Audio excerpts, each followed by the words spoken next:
The Thunderbirds arrive at the Marriott. The best conversation happens at the dinner table. Remember that. The waterfront location has been their home away from home for the past 2 seasons. Partners here at the Marriott, Tanya and her crew, wanted to welcome the guys back to Halifax, and this is above and beyond. We're so happy that we have such a great partner.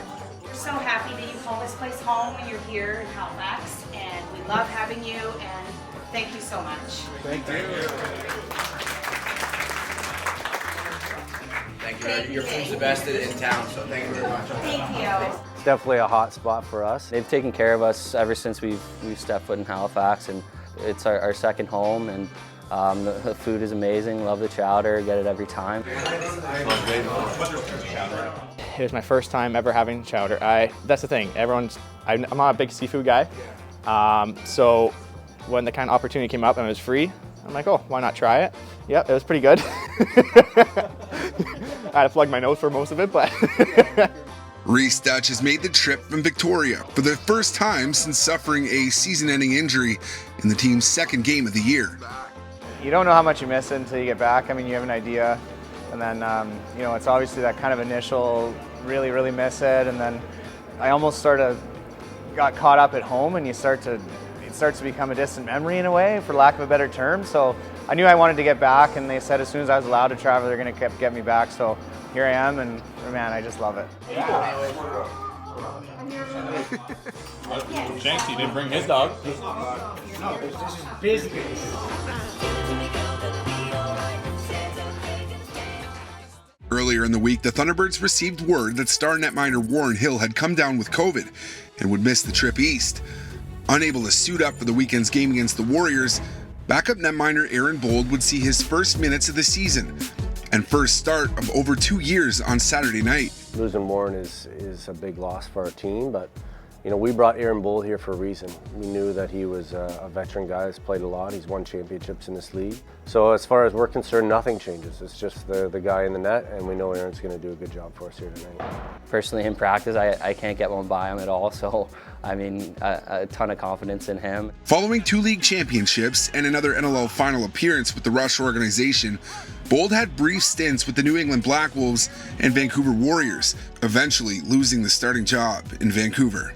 He came in, again, wanting to prove that he deserves to be in this league still. And, Vancouver, the team we're playing tonight, released him and, just kind of pushed him off. You always have, maybe a little bit of a grudge and stuff like that, but in the day's end, there's no regrets or anything like that. I played my game. We've given him some life, we've given him some rejuvenation. It's really cool to feel welcomed by a team and wanted, right? That's, I think, as you kind of get older in your career, you definitely want that. He's been a great teammate and a great help for Warren. And it's that veteran presence that I think is priceless. Kind of like the mentor role that I've kind of been for a few young guys on the team is really cool to be that. So I think that's the next chapter as it approaches of, possibly into coaching and stuff like that. I can see myself there. Not yet, but maybe in a few years.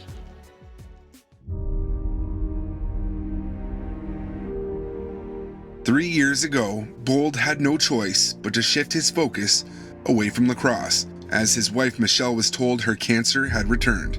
In May of 2020, Michelle lost her courageous battle with cancer.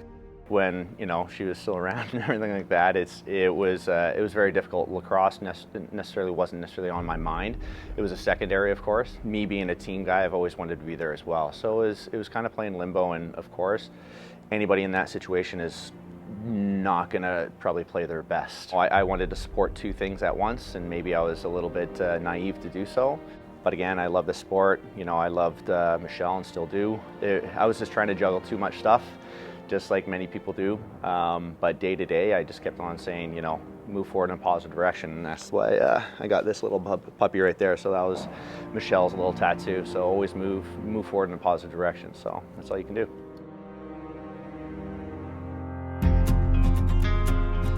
It will be a big night for more than Bold. Defender James Barclay is set to make his season debut after a nagging knee injury kept him away from the game of lacrosse for months.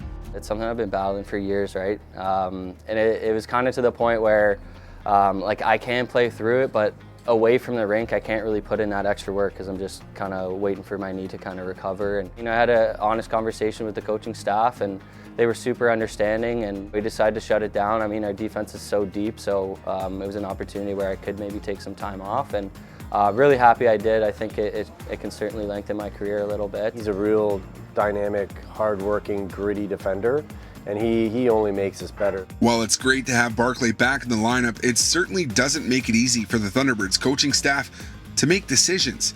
As many as 4 strong defenders can be scratched on any given night. Having depth is something that all coaches want, and to be able to have guys go in and out and it be seamless transition. The problem with depth is you have guys that should be playing that aren't. Have a guy like David Brock, who's a veteran in this league, not playing. Young stud like Nunzi, not playing. It can get challenging, making sure that you keep all the guys focused and ready and excited to be here. Any piece of that puzzle can go in and out, and we should be the same. One player who's made it nearly impossible to take him out of the lineup is Colton Armstrong, who has been incredibly consistent in transition and has points in 5 consecutive games. Colton, for me, has, we brought him when we were in Rochester, and he was just kind of a young guy. He was super fast, but really was a defensive liability, if I'm being honest. And he's kind of really taken it upon himself to continue to get better. And I've been talking to Billy like twice a week now, even at practice or the game, and just kind of going and trying to understand what my role is. And I've been finding that just playing defense first, and then the transition will just come. Watching Haas, watching Mags, watching Soupy, watching all these veterans and talking to them, picking their ear, and just kind of learning the way to play defense. There's a lot of guys wanting to play. David Brock, Mags is going to come back soon, so I just know like every shift I play, I have to be the best I can be. And we've just seen his ceiling limit go through the roof this year. He's just been absolutely outstanding for us. He's been playing exceptionally well. I mean, he's a freak athlete. He's all over the floor, all over the ball, and yeah, he's just really put it all together this year. And it's just great to see because he's a hardworking guy, and he's always willing to put in the extra work. Armstrong has always had to put in the extra work as he climbed the ranks from Junior C lacrosse in his hometown of Peterborough to the Arena Lacrosse League, all the way to the pros, a rather unconventional route. My dream, I could probably look back when I was in elementary school, like I did write on a piece of paper saying my dream was to be an NLL, but playing Junior C, to be honest, I thought my dreams were shot because I'm playing Junior C. No one's going to look at a Junior C kid. Did play a couple of games in Junior A, but to be honest, I was just looked down because I'm like, oh, there's a Junior C kid getting pulled up. I was a local kid from Peterborough. I was getting scratched from my Junior A team for Ottawa kids. So that just kind of put a thing on my, like a little chip on my shoulder, like, hey, let's go play Junior C with my best friends, and I won a Meredith Cup. I played probably it was the most fun I've ever had playing lacrosse. But yeah, to any kid out there playing Junior C, don't worry if it's Junior A, Junior B, Junior C. If you keep busting your butt, you're going to make it somewhere. And some coach is going to look at you, someone's just going to say your name, and you're going to get looked at by everyone. So I think, yeah, just put your head down and keep working out, keep watching film, do whatever you can do just to get your name out there, and you'll make it somewhere.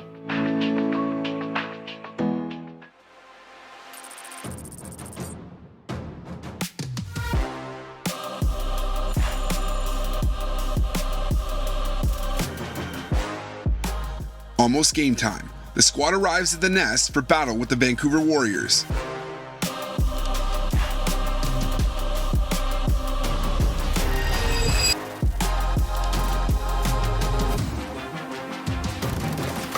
The Warriors sit in the middle of a tight race in the West. A win over the Thunderbirds would be paramount for the club. Right, we've said all year it's about us and what we do, right? Tonight we dictate offensively, invest in that ball, make them work. Defensively, be confident, trust one another, communicate. Let's get the job done here tonight.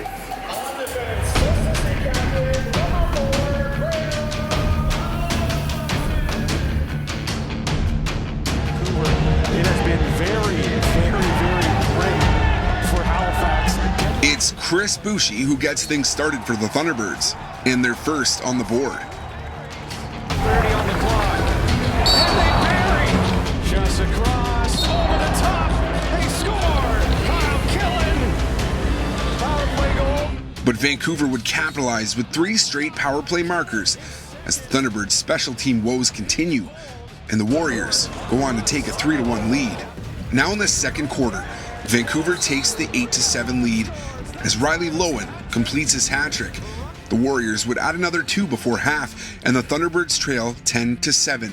Aaron Bold allows 10 goals on 20 shots, the most the Thunderbirds have surrendered in a single half all season. I was frustrated because we weren't playing the way that we should be playing. We weren't playing the way that we need to play. It's a first half, second half, we have to be better. Okay, we got better as the game went on. They got a few late ones. But boys, we gotta come ready to play. There has to be some intensity out there, right? You gotta play with a little bit of passion and a little bit of pride. So we can either roll over and take it, or we can stand up as a team and get the job done. Everybody has to pull for each other. Somebody does something good, they better hear it. It's about time we lift each other up. Gut check time. Let's see who's got it. We believe that we're a championship team looking around, right? Now it's time to prove it. It's not always going to be easy, right? Adversity builds champions. We're looking at it right now, right? I believe in everybody. I love you all. Let's go do this. 1, 2, 3, Part of being a captain is just doing what you got to do in the moment. But I felt I needed to say something. You're looking in the guy's eyes and you can see that fire, and it motivates you to keep going, or you're on the right path. You're saying the right things. We're a tight group in there, and I knew we had it in us. What Jamieson said clearly worked. The Thunderbirds come out hot in the third. Austin Shanks gets the party started.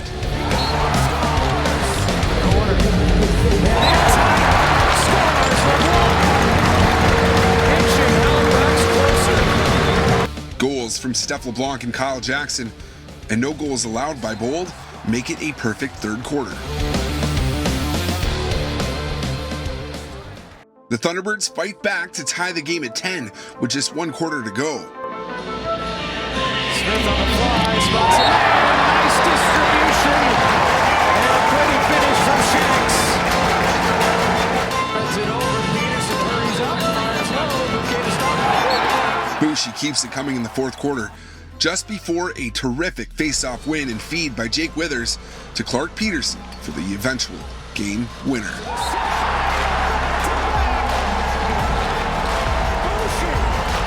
It is a complete second half by the Thunderbirds, who fight back to take the W. Following a shaky first, Bold is phenomenal, stopping 16 of 18 shots, earning his first win since December of 2019. It was really emotion, right? There's a lot of layers, to that win and just to the whole story. So I'm very appreciative, to Coach Accursi really believe in me, as well as my teammates. When I had the conversation with Boldy back in the fall, I said, I have 100% confidence that you can step in and play in this league. Tonight, I think it was emotional because, he played against his old team. Hasn't really started in 3 years, but I knew that he was up for that challenge, and he believed, and he said it to himself. He said to the team afterwards, he just said, I believe, and we believed in him. He believed in our defense, he believed in our team. He came here to Halifax, and he stepped up today, and it was huge. When Coach Accursi kind of challenged us to face the adversity and answer the bell, we definitely stepped up, and Jammer in the huddle, it really got me going. Didn't really show the emotions then, but it was awesome, and we all held ourselves accountable, and we are a championship team, and I believe we're going to win the championship. You answered the bell. Well done. Good job. Let's have some fun. Hey! Championship teams face adversity like that. That's a championship win, boys. Good job, right? Defense had a little blunder in the first half. Kicked ass in the second half. Offense picked it up when needed. Boldy stood on his head when we needed it. Aaron Bold, 9th all-time for saves. I just want to say that was a huge win for myself, but everybody in this room. Jammer's little pep talk before the second half really got me going, but all I kept on saying was, I believe. So I believe in each and every one of you, right? And we stuck to our principles and got it. While you're standing up, I might as well give you this game ball. We need you in the second half. You stepped up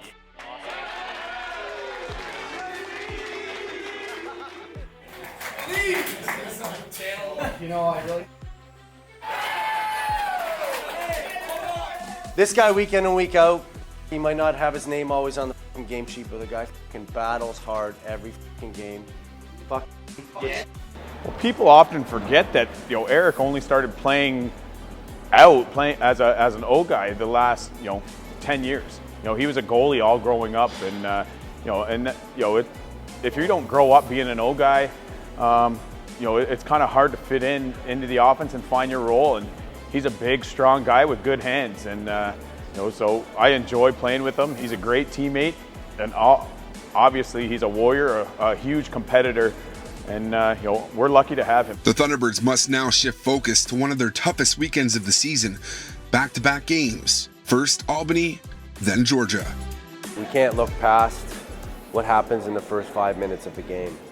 And if you look past and start thinking about the second game before the first game's over, you're really putting yourself in a bad position. So for me, it's what do we do the first 5 minutes, and then what's next? And we take it as it comes, make sure everybody's ready to go, make sure everybody's dialed in, and it's going to take a huge effort to get 2 W's next weekend, but that's my expectation.